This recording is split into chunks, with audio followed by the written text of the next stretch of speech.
Well,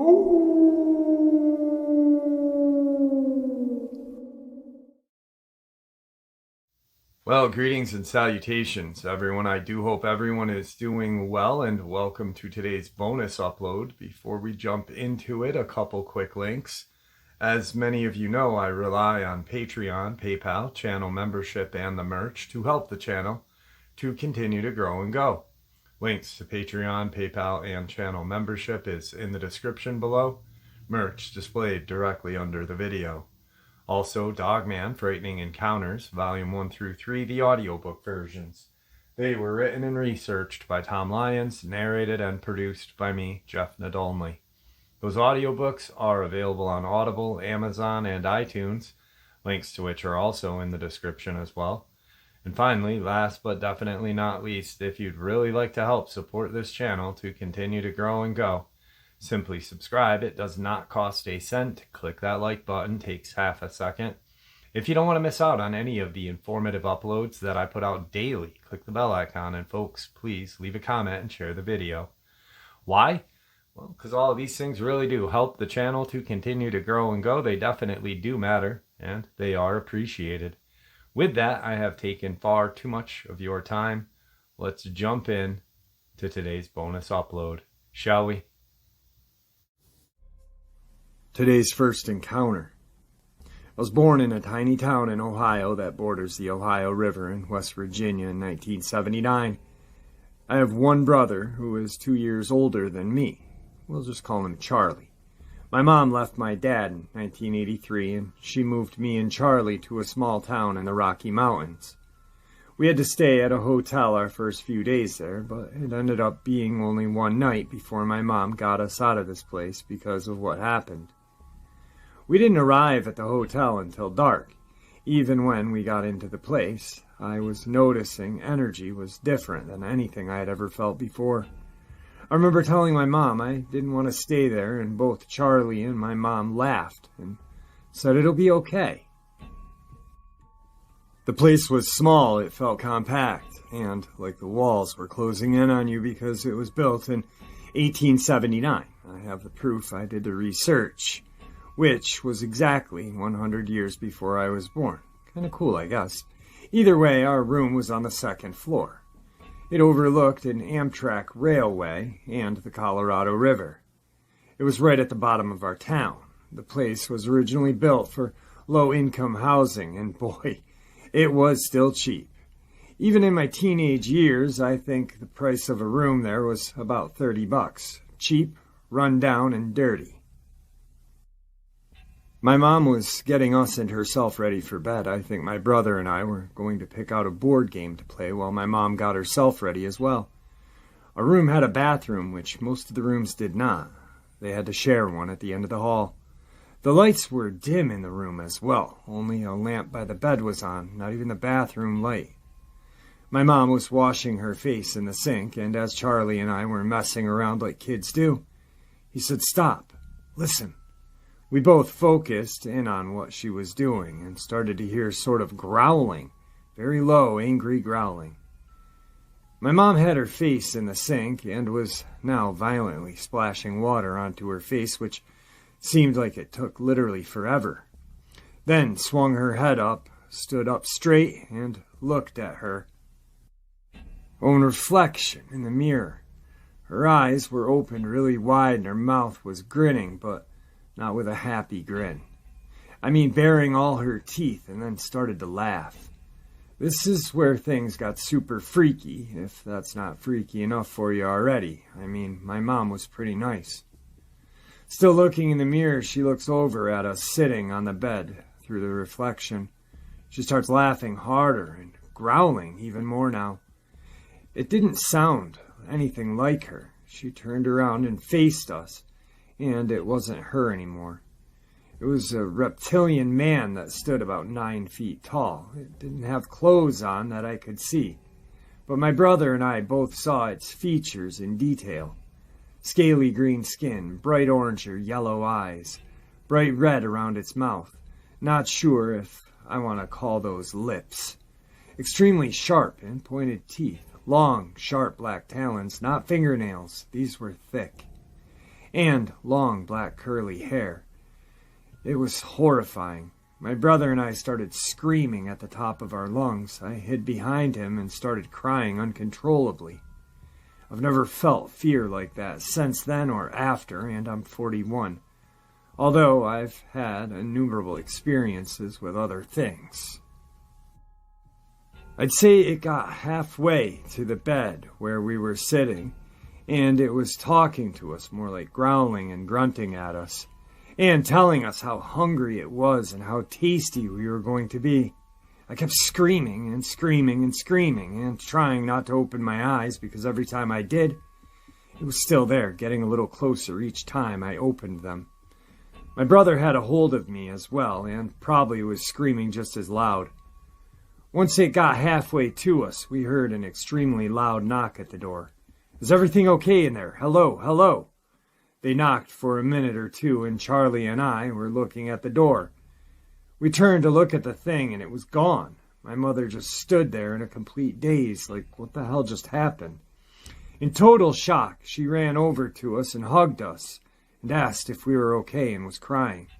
I was still crying, of course. I was a little kid, and my mom just turned into this thing that I can't explain. Charlie was crying as well. She hugged us and said, "I promise I'll never do that again, I promise." She had her face in my neck, and I thought, monster. She started to growl, and I started crying again, but she laughed and stopped. Promise, last time. She got up and answered the door and explained there was a mouse, sorry for all the noise, all the while the sink was still running. It was raining pretty hard that night. Come to think about it, we left the next morning, and Charlie and I spoke about this for years. Hell, we even interrogated our mom about it for years. Would never get a straight answer. The only answer she would give was, "I don't want to talk about that." Not, "What are you talking about?" or "That was a dream," or "We need to get you tested for schizophrenia." None of it. Just, "I don't want to talk about that." When I was 13, my brother literally forgot it happened. He didn't remember one single thing about it until literally this past year when I talked with him about it again. He started remembering, as I told the story to him. He had forgotten for over 25 years, erased from his memory. Well, when I was 17, she did talk about it. I asked her one night, and she explained everything. She said she felt like something entered her and took her over. She didn't remember anything until she was standing there in a daze, except darkness and trying to reach us, keep us safe. Then she said something that confirmed everything. But I never did it again, did I? The hotel has been demolished and rebuilt. It's now a massage parlor, which is kind of funny, because it used to be a whorehouse, a speakeasy. And then low-income housing back to a massage parlor? Now, my question, can reptilians possess someone? Was she a reptilian? I have not heard of any demons that are green like that, and can't find a picture or even a rendition of anything like it resembled. Just to be clear, I am of sound mind. I do not see reptilians or reptile people on a regular basis, although that image has been burnt into my memory forever. Edit. Last night, per overwhelming requests, I did ask my mom about it, or what could have happened, or if she was just a downright witch. First, she got mad and made that huffing noise that she makes when she doesn't like something of hers. Then, why are you dredging this up? I don't know, Mom, because it scared me like nothing I've ever felt before or after, and I'm a little curious about it. And it happened to me. She got mad and hung up on me. Oh well, I'll probably try again another time, but at this point, that's all I got. Update, I just talked to my mom again. We apologized to each other, and she actually gave me another bit of info that kind of creeped me out. I'm actually turning this into a book because it's way more complex than just this incident. And explained to her that I was writing a book and needed clarification. She explained the main character, Charlie, was me. That's my grandfather's name. I never met him. Died before I was born. She said I should have named the thing that because that's who it reminded her of. Pure evil. I asked if it could have been him, but honestly, I'm not sure because of this location. Normally, I usually wait till the end, but this was a very interesting,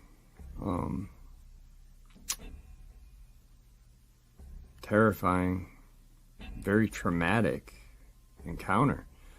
I'm almost wondering if the person's mom was a reptilian,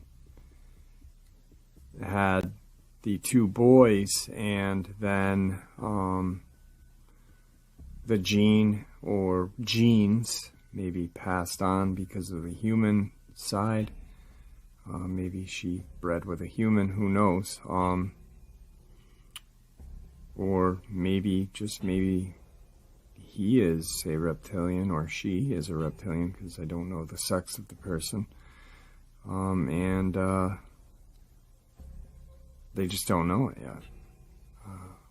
It's definitely a terrifying encounter for a small child to have. I mean, it's creepy for me just to read it, so what do you guys think?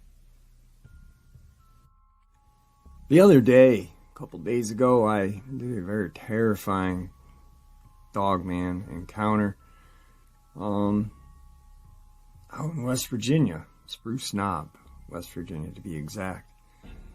There is a similar case in the almost same spot that happened. So we're going to revisit the first and then go to the second. My husband, son, and I went camping in rural West Virginia, kind of traveling around other parts of the state we didn't get to go often. We live in Eastern Panhandle, but the places we camped were in Grant Hardy County, Pendleton County, Lost River area, and Spruce Knob, closer to the middle of the state. We camped Friday through Monday and had no cell service the whole time. Anyway, our second night, we set up at Spruce Knob National Forest. It's not a campsite. It's a fire ring we found on a good hike from a long, quiet, sparsely populated country road. So not serious backpacking, but not populated by any means. People occasionally drive up to see the overlook, but after sunset, we generally hear no cars and could not see or hear evidence of other campers nearby, not even a distant campfire. We got in our tent maybe 9-10 o'clock, and about 30 minutes later my husband describes this primal, overwhelming fear, sense that something is off. So he's wide awake, and so is our son.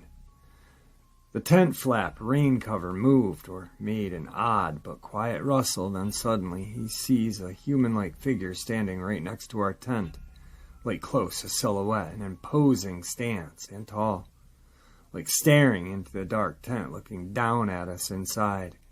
It just appeared.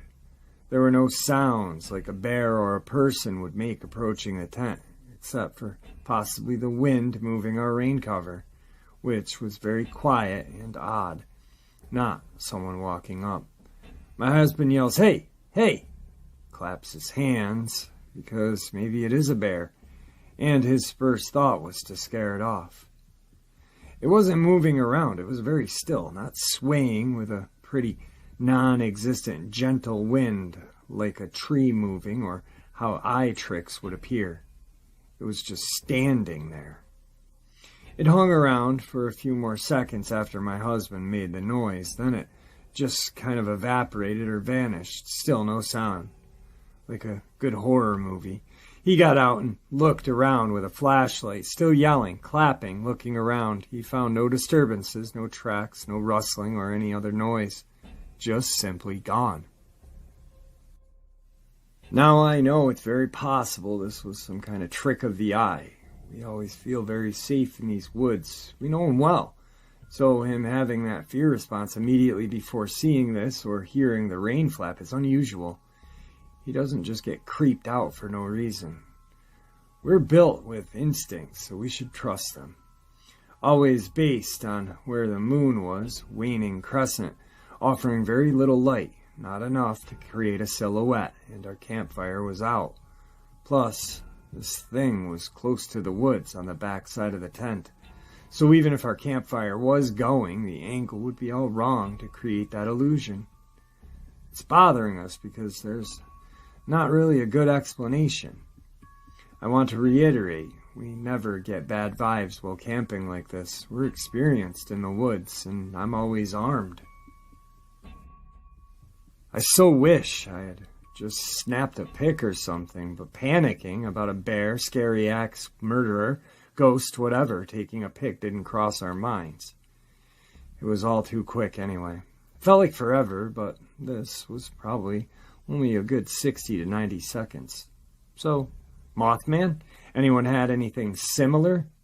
We may be going back next weekend because, other than our visitor, we had so much fun, and it was really a lovely camp spot. Or would that be pushing our luck?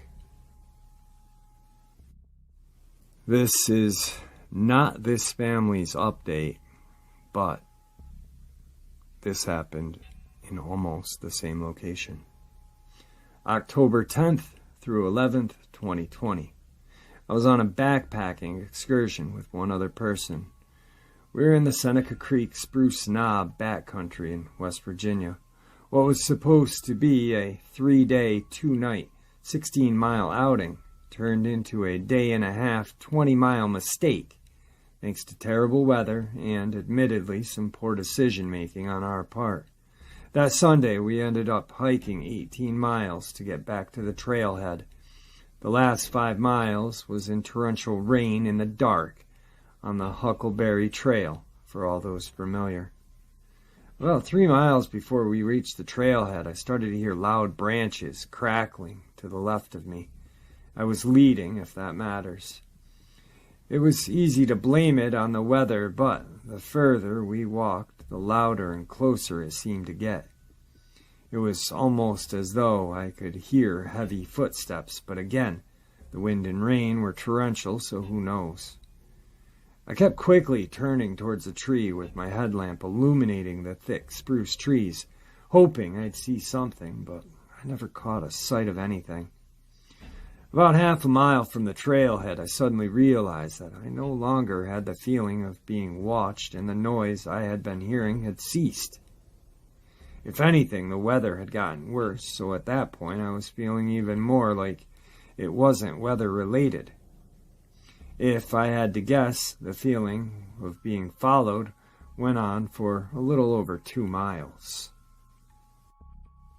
For context, I'm an avid hiker in Virginia, West Virginia, Maryland, Pennsylvania area, and have been for years. 99.9% of the time I hike alone. This was the first time in years of hiking that I ever felt like I was being watched or followed while hiking. I am a female, if that matters. So the next day, after I was home and had time to process how terrible the whole trip had been, it hit me that what I felt was that we were being escorted out of the woods. Given the terrible weather, we hadn't passed anyone for miles. Not another soul seemed to be out there. And all of the campsites we passed were vacant. I never felt like we were in danger per se, but my feeling was that something wanted to make sure we left the backcountry. Again, to clarify, I never actually saw or smelled anything. It was all the noises and feelings, and I never felt like we were in any kind of danger. I just felt uneasy. I didn't mention this to my hiking partner, mostly because I had made an offhand joke about Bigfoot hours earlier, and she became very serious about annihilating people who thought Bigfoot was real. I knew there wouldn't be any support there. I made the joke when she said she heard bongo drums out of nowhere. I didn't hear that sound, although a few times I did hear what I thought were wood knocks. One final thing to know is that I had an experience about 30-ish miles north of here in Davis, West Virginia, back in 2013. I was driving with somebody about 1:30 in the morning on the way to a cabin. As we rounded a curve, I swear I saw a Bigfoot on the side of the road, headed up an embankment into the woods. He stopped briefly when illuminated by the headlights. I remember thinking he looked so startled. I also remember immediately thinking, wow, he's a lot shaggier than I thought he would be. The hair/fur was deep auburn color. My friend happened to be looking down at her phone, but I screamed and slammed on my brakes. I remember actually shaking and being unable to verbalize to her what I had seen. I couldn't believe what I thought I saw. That encounter lasted no more than 3 seconds. These are the only 2 instances of potential encounters that I have had in my life. I'm wondering if anyone has similar experiences in Seneca Creek, Spruce Knob area, or anywhere in that area. Or if you think it's possible this could have actually been a Bigfoot making sure we left the woods. Today's third encounter. I think I was about 4 years old. I know this because at the time we were living in Clovis, New Mexico, and I was in my first ever big girl bed, no railings and not a crib. We did move to a different state before I turned 5. My mom maintains that the house we lived in at the time was built on Native American burial ground. I don't know if that's true, and Mom always reports a lot of paranormal happenings during those 4 years. I remember very little, the massive sky because the land was so flat over there and the white stone gate that surrounded our garden. I don't really have any memories before this time. There are things I know because of pictures and stories, but this is my first ever living, feeling, terrifying memory. I remember waking up from my sleep in the middle of the night to a low growl. At the end of my bed, the red eyes of a very large black dog burned into the darkness, glaring at me as it snarled. But the dog was not quite a dog. It's hard to describe because it was physically a dog. I could also see a man's eyes staring at me, as if wearing a mask or illusion of a dog, if that makes sense. I'm now 29, but the memory has remained vivid. I remember my pink sheets, the dark room, the red eyes, and terror. I don't remember what happened next, and I assumed for a long time that it was just a really bad nightmare I had as a little girl. I never really mentioned it. I didn't really understand it at the time, and my childhood became pretty complicated soon thereafter.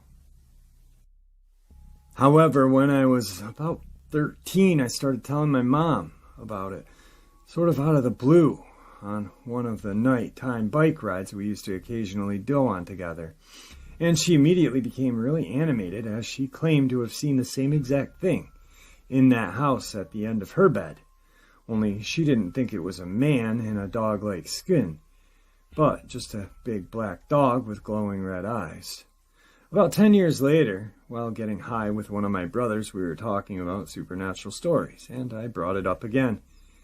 He asked me to retell the story, and then told me that it sounded a lot like something he had come across while looking up different tribal beliefs in America, something called the Skinwalker.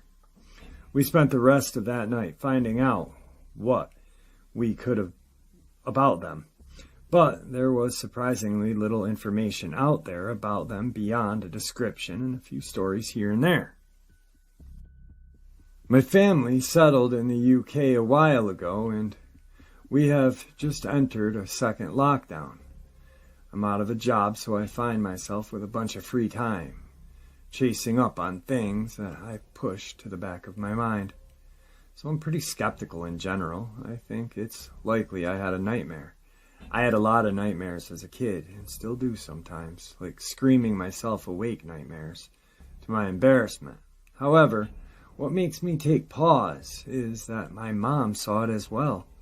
Beyond that, at 4 years old in the mid-90s, I doubt I had ever heard of anything like what I saw. It just seems a little implausible that I would come up with something so closely matching this thing that has been talked about for hundreds of years and is still being talked about today. But supposing I put my skepticism to one side, 3 things really bug me. 1, Every other story I have read about skinwalkers seem to hinge on the fact that they are not able to get into your home, and the story narrator always seems to think that the very worst will happen if they do. Well, mine is totally in my house, visited 2 different bedrooms, and just snarled and stared and scared the shit out of us. 2. If I'm honest, life for my family got pretty hard after that. We were very unlucky. A devastating death, horrible sudden illnesses that was never recovered from, drug and alcohol abuse, attacks on the family, and more. Honestly, it was a really bad downward spiral. Sometimes I wonder. 3. I've read in a couple places that you should never lock eyes with one, as it could take control of your body or be absorbed into you. We definitely locked eyes. There was really nowhere else to look. Being in front of those eyes made me feel like a deer in front of headlights, frozen and staring back. So yeah, I have questions. I sort of want to go searching. I sort of want to just forget about it.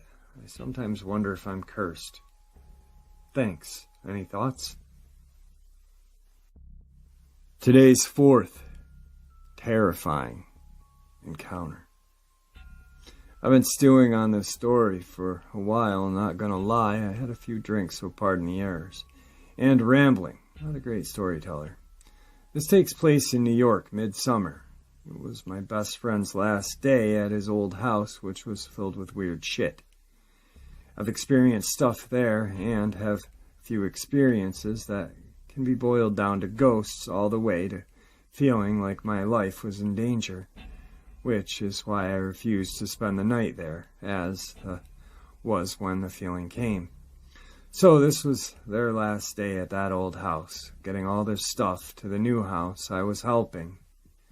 All I remember from that day was walking in the house, seeing the windows filled with dead flies, like more than I thought a house could have, and then driving to their new house at night, which had to be at least 8 hours of missing time.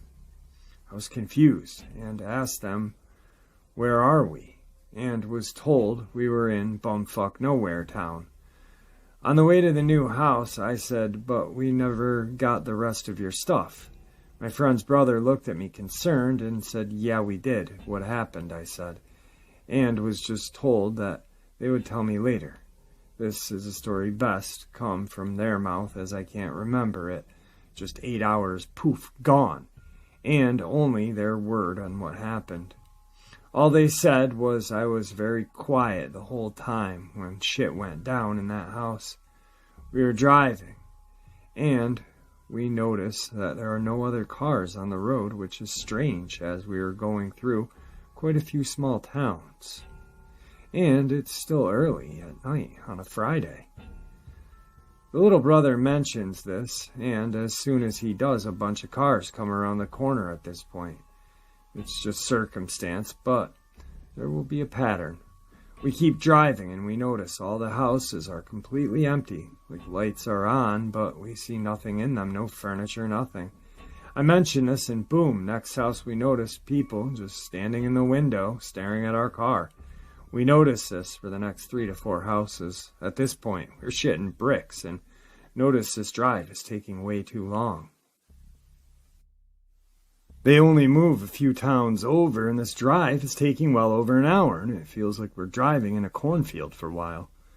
My friend says, "What the fuck is going on? We should almost be there by now." Lo and behold, the cornfield ends, and we recognize where we are again. Seeing a pattern yet? Because I didn't.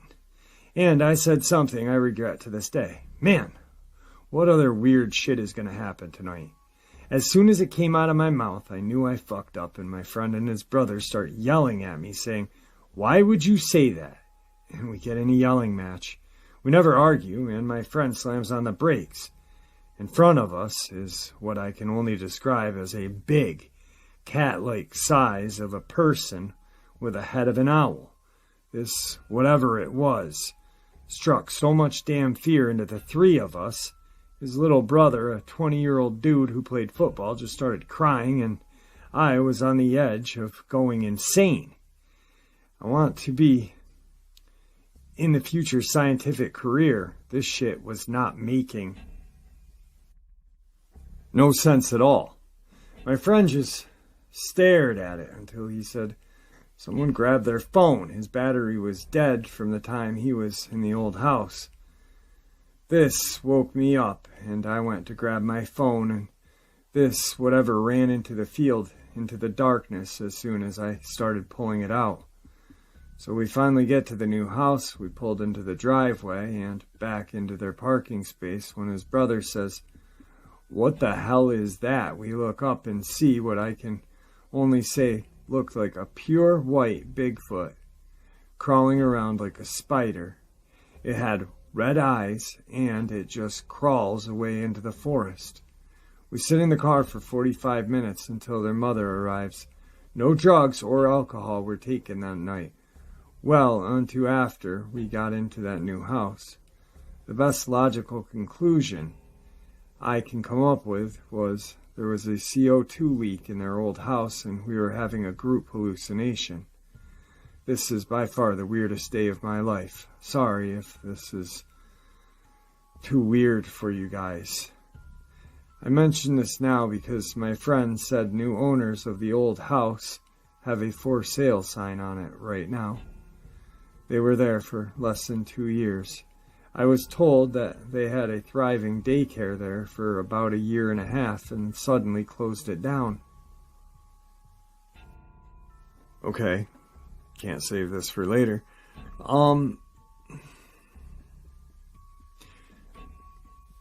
I don't think that it was a group hallucination because they all saw the same thing. I don't know what the hell happened, but I know they saw 2 terrifying cryptid-like creatures that night.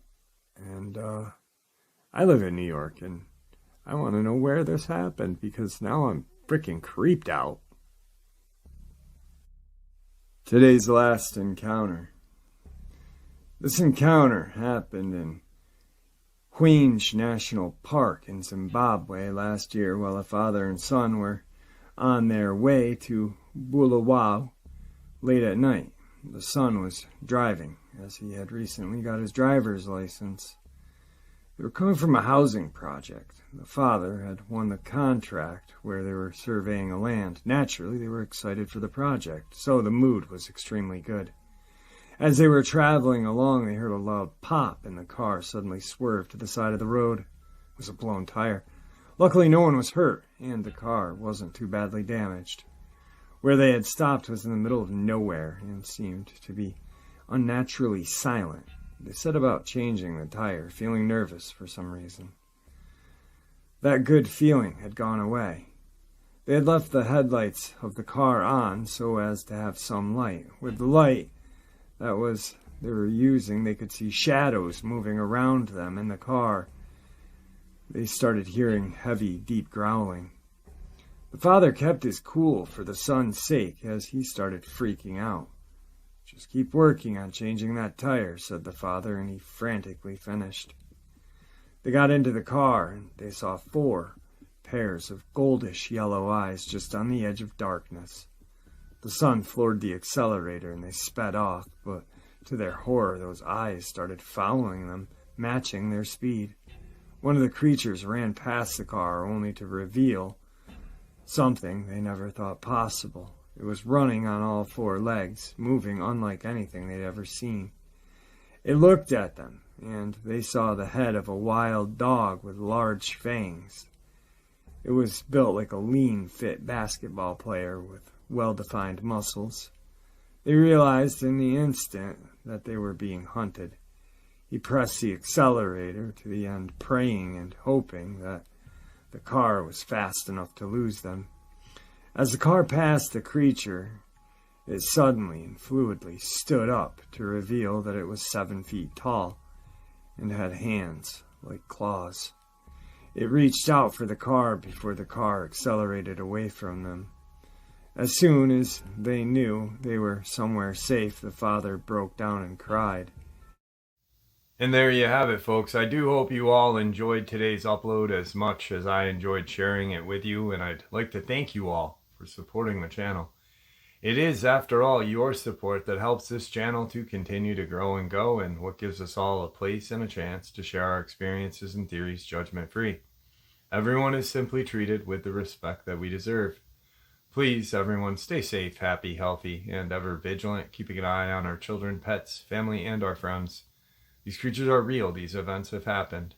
Share this information with those you love and care about, and it may just help save their lives someday. Until next time, never stop asking questions, never stop searching for the truth, and God bless you all.